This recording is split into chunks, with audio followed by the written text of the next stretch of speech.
YCP Amaravati విషయంలో ఎంత తగ్గితే అంత మేలు. ఎందుకంటే ఆ పార్టీకి అమరావతిపై మాట్లాడే అర్హత కూడా లేదు. అమరావతిని వ్యతిరేకించింది కాకుండా అక్కడి రైతుల ఉద్యమాన్ని ఉక్కుపాదంతో మోపాలని చూస్తుంది జగన్ సర్కార్. అమరావతిని బొత్స శ్మశానంతో పోల్చారు. ఇక అమరావతి రైతుల పోరాటం చేస్తే దానిని అడ్డుకునే ప్రయత్నంలో వైసీపీ చేసిన అతి అంతా ఇంత కాదు. ఇప్పుడు అదే అమరావతి రైతులపై ప్రేమ ఉన్నట్టు మాట్లాడితే మాత్రం నమ్మే స్థితిలో అక్కడి రైతులు లేరు.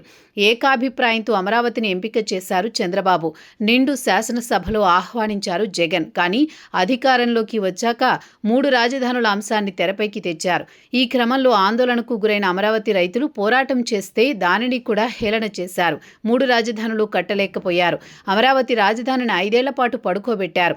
అడవిని తలపింపజేశారు. అయితే కూటమి వచ్చిన తర్వాత అమరావతికి కొత్త కళ వచ్చింది.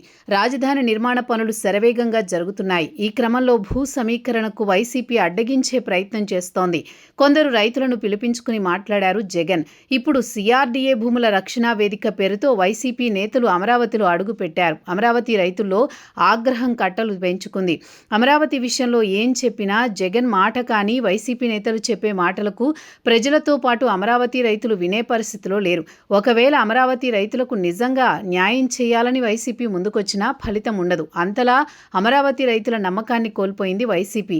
మొన్నటికి మొన్న మావిగన్ అనే ప్రతిపాదన చేసి ఇప్పుడు సిఆర్డీఏ భూముల రక్షణ పేరుతో రాజకీయాలు మొదలు పెట్టడం ఏంటని అమరావతి రైతులు ప్రశ్నిస్తున్నారు. ఒకవైపు కుట్రలు చేస్తూ మరోవైపు మీకు అండగా ఉంటానని ముందుకొస్తే నమ్మే స్థితిలో లేమని తేల్చి చెబుతున్నారు.